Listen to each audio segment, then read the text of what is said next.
Hey everyone, Sevash here from ClinicSync Pro, and I just wanted to share a couple of updates with our latest ClinicSync Pro AI Receptionist. We released this like recently, a couple of days ago, and a lot of our users just jump on it and start using it. So we've been getting some great feedback and some things that you guys asked us to add. So I just wanted to share a couple of things that we added. So we kind of like changed the dashboard. Well, first of all, for those of you that don't know what this is, basically we added a ClinicSync Pro AI receptionist that basically does the whole booking, canceling, rescheduling like a plug and play. And this is at the moment is for Jane users. So yeah, if you have Jane, you can and you have our integration, you can just hop on and add this to your current integration. But anyway, we already have videos on how to get this started and running on our YouTube channel. I can put the link down below as well.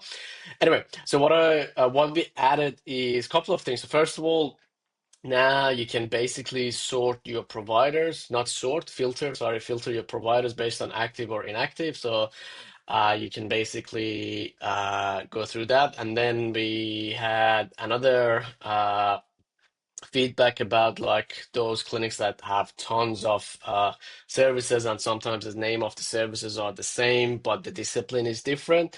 So what we did was now you can actually have the discipline filter based on the discipline, and then you can actually see which one is which actually.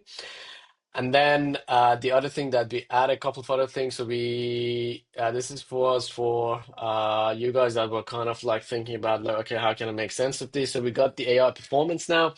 So it kind of like shows you first of all how many appointments you have booked or rescheduled via the ClinicSync Pro AI receptionist. So it shows you the number, and then the revenue generator. So this is based on, so obviously it's not the actual money that is going to your practice, because if someone canceled the appointment, we're not gonna change this number.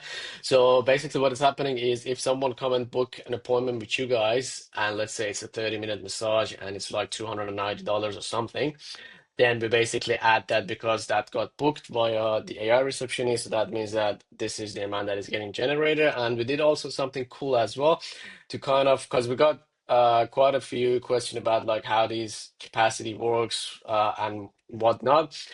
And what we did, we kind of tried to add the revenue per booking based on the capacity that you're using, so you kind of like can make sense of it, of like, okay, how this capacity is working. We can also then get some feedback from you guys and see if we can play with the capacity as well. So this kind of like shows you, in this case, this is also a test, so it shows you that this particular one has used 30% of their capacity, and they have made $693. So it's basically roughly saying that if this is your ratio, you will be making 155K additional booking each month. Obviously, these numbers are like test numbers, but kind of gives you a feeling of like what you can achieve with the AI capacity. Now, the other one that we just released, and it's not completely have all the functionality and jazz. I just wanted to put it there so it will help you out with those of you that wanted to just get this up and running quickly. Is AI knowledge. So the way that this works now, previously all the knowledge. So if someone asks about like, hey, what services you got, or what is massage, what do you do with massage, and those kind of things, we only had knowledge about the treatments and providers, location, and bio of the providers that we were fetching from Jane.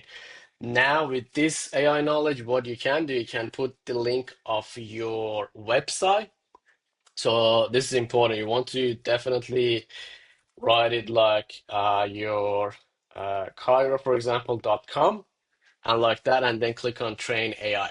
So what this does, it basically is going to go ahead and crawl your website. Now, if you have like tons of pages, like blogs and stuff, we're not going to go through all of those. We're only gonna limit it to 50 pages of your main pages. That is not like blogs or contact us and those kind of things.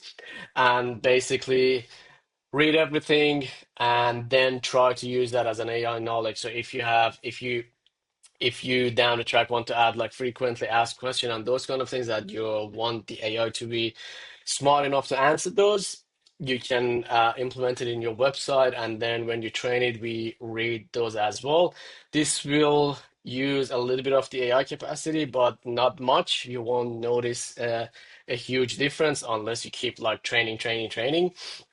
And yeah, so we just added this, and you just need to do this and click on train AI. You don't need to do anything else. And yeah, that's pretty much it. We also added, sorry, last thing, the AI receptionist snapshot. So this is the one for those of you that are using GHL and you want to use the plug and play. So you just download the AI receptionist snapshots from here and just plug it in. And lastly, for those of you that want to build your own AI, these are all the APIs that you need. You can get all the patient appointments, everything in here.